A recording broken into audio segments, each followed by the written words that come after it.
തീർച്ചയായും കുറച്ചുകൂടി ആഴത്തിൽ പരിശോധിച്ചാൽ സാമൂഹികവും ഭരണപരവുമായ മറ്റ് ചില വശങ്ങൾ കൂടി നമുക്ക് കാണാൻ സാധിക്കും.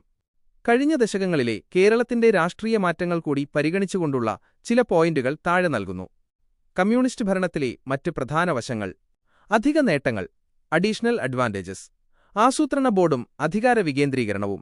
ജനകീയാസൂത്രണം പോലുള്ള പദ്ധതികളിലൂടെ ഭരണാധികാരം താഴെത്തട്ടിലേക്ക് എത്തിക്കുന്നതിൽ കമ്മ്യൂണിസ്റ്റ് സർക്കാരുകൾ വലിയ പങ്ക് വഹിച്ചിട്ടുണ്ട്. ഇത് തദ്ദേശ സ്വയംഭരണ സ്ഥാപനങ്ങളെ കൂടുതൽ കരുത്തുറ്റതാക്കി. ഭക്ഷ്യസുരക്ഷ, റേഷൻ സംവിധാനം ശക്തമായി നിലനിർത്തുന്നതിലും സപ്ലൈകോ പോലുള്ള സ്ഥാപനങ്ങൾ വഴി വിപണിയിലിടപെട്ട് വിലക്കയറ്റം നിയന്ത്രിക്കുന്നതിലും ഇവർ പ്രത്യേക ശ്രദ്ധ നൽകാറുണ്ട്. തൊഴിലാളിക്ഷേമം, അസംഘടിത മേഖലയിലെ തൊഴിലാളികൾക്കായി ക്ഷേമനിധി ബോർഡുകൾ രൂപീകരിക്കുന്നതിലും മിനിമം കൂലി ഉറപ്പാക്കുന്നതിലും ഇവർ മുൻപന്തിയിലുണ്ട്.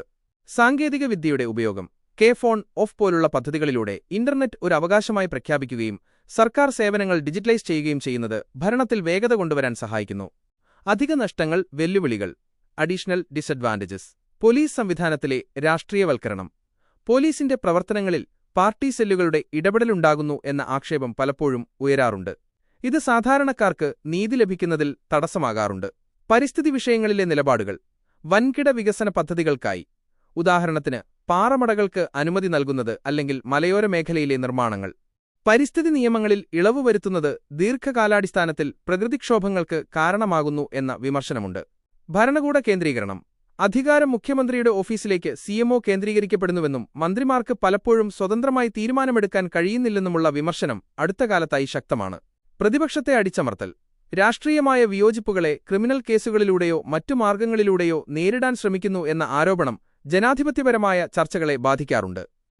ചുരുക്കത്തിൽ, കമ്മ്യൂണിസ്റ്റ് ഭരണം സംഘടിതമായ വികസനം എന്ന ലക്ഷ്യത്തോടെ പ്രവർത്തിക്കുമ്പോൾ അത് പലപ്പോഴും വ്യക്തിസ്വാതന്ത്ര്യത്തെക്കാൾ പാർട്ടി താൽപ്പര്യങ്ങൾക്ക് മുൻഗണന നൽകുന്നുണ്ടോ എന്ന സംശയം ബാക്കി നിർത്തുന്നു.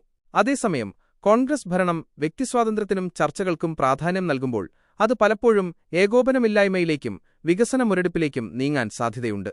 കേരളത്തിന്റെ ഭാവിക്ക് ശക്തമായ ഒരു നേതൃത്വമാണോ അതോ എല്ലാവരെയും ഉൾക്കൊള്ളുന്ന ചർച്ചാപരമായ ഭരണമാണോ കൂടുതൽ അനുയോജ്യം എന്നാണ് താങ്കൾക്ക് തോന്നുന്നത്?